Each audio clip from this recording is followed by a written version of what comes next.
glues here. We've got a polyurethane glue, D4, which means it's water rating.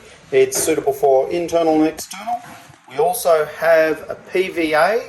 It's a D3 rated, so it is recommended for external as well.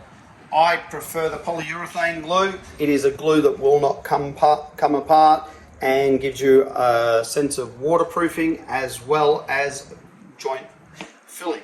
PVA is not joint filling.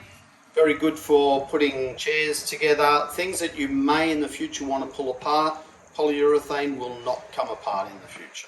Here we have a mortise and tenon joint and a finger joint. Now, whenever bringing timber together, you can either run a standard finger joint. On a joint like this, I love using polyurethane. It will not come apart, especially for tabletops, stair treads. And what we're aiming to do is put sufficient glue that we get some squeeze out. On the mortise and tenon, if it's a super tight fit, PVA will work. If it's for an external window, go the polyurethane. Let's put the PVA away for a moment and let's work with the polyurethane. The first thing we do is snip off the end. We have a cap there. It is moisture curing. Ensure you put your cap on once you've finished with using the glue. Okay, before we start, safety first, put your gloves on, because the last thing we want to do is get polyurethane glue on your hands. As you can see, doing a very light squeeze there. We only need to put the glue onto one side. It's a little bit more than I need. I'm getting a bit of squeeze out on both sides. Let's clamp that up. There we go. Now the last thing you want to do is make sure that you've got your timber flat. You've wiped off any excess of the polyurethane so it does not stick onto your table. It will foam up a little bit.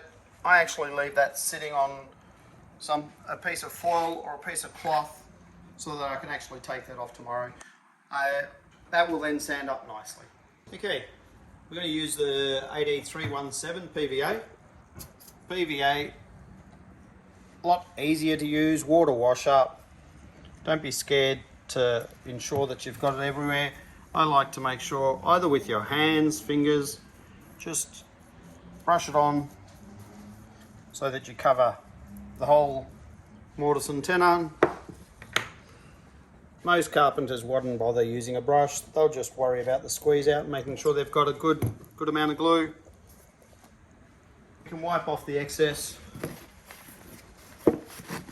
Remember, if you're going to clear coat this, it needs to be sanded very well because PVA will leave a whitening stain.